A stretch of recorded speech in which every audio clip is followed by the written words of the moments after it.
इतिहास में ना कुछ पल ऐसे होते हैं जिनके बारे में सब जानते तो हैं पर शायद पूरी तरह समझते नहीं। महात्मा गांधी की हत्या बिल्कुल वैसा ही एक पल है। एक ऐसी घटना जिसने एक देश की पूरी दिशा ही बदल दी। तो आज हम सिर्फ ये नहीं देखेंगे कि क्या हुआ था, बल्कि ये भी समझने की कोशिश करेंगे कि आखिर ऐसा क्यों हुआ। चलिए उस दिन में वापस चलते हैं। तारीख 30 जनवरी 1948। जगह थी नई दिल्ली का बिरला हाउस। शाम का वक्त था और माहौल में कह सकते हैं एक अजीब सी शांति थी। लेकिन ये वो शांति थी जो बस कुछ ही पलों में 3 गोलियों की आवाज से हमेशा के लिए टूटने वाली थी। तो चलिए उस शाम के आखिरी कुछ मिनटों को जरा करीब से देखते हैं। गांधी जी अपनी शाम की प्रार्थना के लिए करीब 10 मिनट लेट थे। वो अपनी 2 पोतियों मनु और आभा के कंधों का सहारा लेकर प्रार्थना वाली जगह की तरफ बढ़ रहे थे। और फिर ठीक 5:17 पर भीड़ में से एक आदमी आगे आया और बस उसी एक पल में इतिहास का रुख हमेशा के लिए बदल गया। सोचिए उस पल वहां क्या माहौल रहा होगा। उस सदमे और खौफ को महसूस करने के लिए मनु बिन गांधी के शब्दों से बेहतर क्या हो सकता है, जो ठीक उसी वक्त गांधी जी के साथ थी। उनके शब्द वो हमें सीधे उसी पल में उसी अफरा तफरी के बीच ले जाते हैं। अब इस पूरी घटना को समझने के लिए ये जरूरी है कि हम पहले उस इंसान को समझें जिनकी हत्या हुई। आखिर महात्मा गांधी थे कौन और उनका असर इतना जबरदस्त क्यों था कि कुछ लोगों को वो एक खतरा लगने लगे। देखिए, गांधी जी की पूरी फिलॉसफी या कहें सोच 2 बहुत मजबूत पिलर्स पर टिकी थी, स्वराज और सत्याग्रह। और ये सिर्फ किताबी शब्द नहीं थे। उनके लिए स्वराज का मतलब सिर्फ अंग्रेजों से आज़ादी नहीं था, बल्कि खुद पर राज करना था, अपने मन पर, अपनी आदतों पर। और सत्याग्रह वो कोई आम धरना प्रदर्शन नहीं था, वो सत्य के लिए आग्रह था, मतलब अपनी बात पर बिना हिंसा के पूरी ताकत से टिके रहना। तो ये सिर्फ कोई पॉलिटिकल मूवमेंट नहीं था। गांधी जी तो समाज को देखने का एक बिल्कुल नया, एक तरह से कहें तो क्रांतिकारी नजरिया पेश कर रहे थे।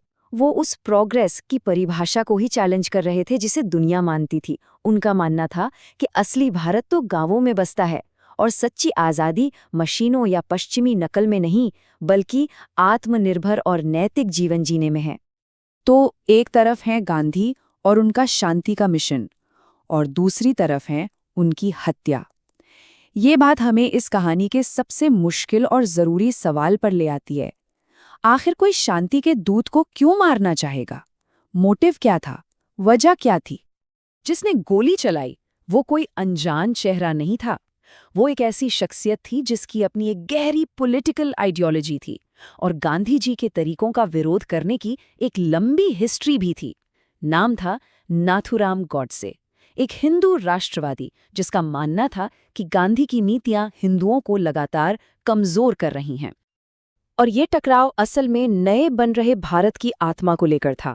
विचारों की लड़ाई थी, खास तौर पर जब गांधी जी ने पाकिस्तान को 55 करोड़ रुपये देने की मांग को लेकर आमरण अनशन शुरू किया, तो गोडसे और उसके साथियों के लिए ये आखिरी तनका था। उन्होंने इसे हिंदुओं के साथ एक ऐसा धोखा माना जिसे माफ नहीं किया जा सकता। गोडसे के दिमाग में क्या चल रहा था, ये समझने के लिए उसके अपने शब्दों से बेहतर कुछ नहीं हो सकता। कोर्ट में दिए अपने बयान में उसने इस हत्या को नफरत का नतीजा नहीं बल्कि एक नैतिक कर्तव्य बताया। ये एक कह सकते हैं एक बहुत ही चौंकाने वाला बयान है जो उसके मोटिव की परतें खुलता है। तो हत्या हो चुकी थी। अब सवाल ये था कि एक नया आज़ाद हुआ देश इस पर कैसे रिएक्ट करेगा। वो अपने ही राष्ट्रपिता के हत्यारों को इंसाफ के कटघरे में कैसे लाएगा। मुकदमा चला दिल्ली के मशहूर लाल किले में, और ये सिर्फ एक आदमी का ट्रायल नहीं था, ये एक पूरे नेटवर्क का था, उन लोगों का जो गोडसे की सोच से इत्तेफाक रखते थे। फैसला बहुत जल्दी आया और सजाएं भी सख्त थीं। नाथूराम गोडसे और उसके सबसे करीबी साथी नारायण आप्टे दोनों को फांसी की सजा सुनाई गई। और ये बात उस वक्त के माहौल के बारे में बहुत कुछ बताती है।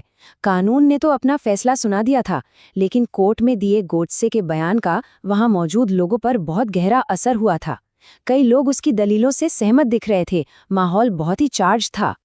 कहानी में एक बहुत ही भावुक मोड़ तब आया जब गांधी जी के अपने बेटों ने, मणिलाल और रामदास ने, गोडसे और आप्टे की फांसी की सजा माफ करने की अपील की।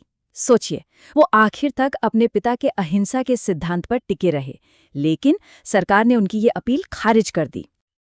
और फिर 15 नवंबर 1949 को अंबाला जेल में नाथूराम गोडसे और नारायण आप्टे को फांसी दे दी गई।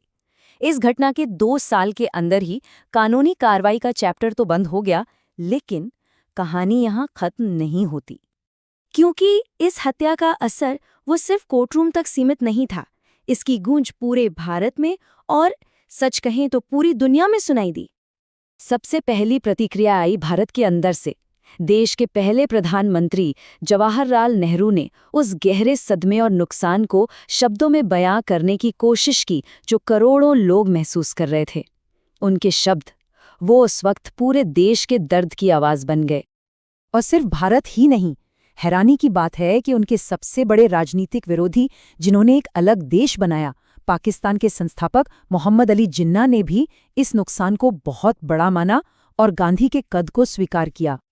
तो ये दुख सिर्फ सबकॉन्टिनेंट तक ही नहीं रहा, ये एक ग्लोबल शोक था। एल्बर्ट आइंस्टाइन जैसे महान दिमाग ने भी ये महसूस किया कि दुनिया ने किसी बहुत बड़े, एक ऐतिहासिक इंसान को खो दिया है। और यहीं इस कहानी का सबसे बड़ा पैराडॉक्स या कहें विरोधाभास सामने आता है।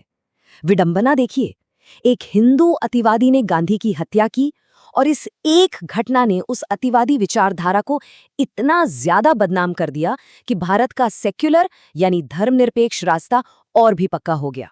ठीक वही रास्ता जिसके लिए गांधी जी हमेशा खड़े रहे। तो आखिर में गांधी की हत्या अपने पीछे एक बहुत बड़ा सवाल छोड़ जाती है। एक ऐसा सवाल जो आज भी उतना ही मौजू है। एक ऐसी दुनिया में जो आज भी नफरत, बंटवारे और हिंसा से भरी हुई है, इतिहास के सबसे बड़े शांति के पैरोकार का एक हत्यारे की गोली से मारा जाना, आखिर हमारे लिए इसका क्या मतलब है?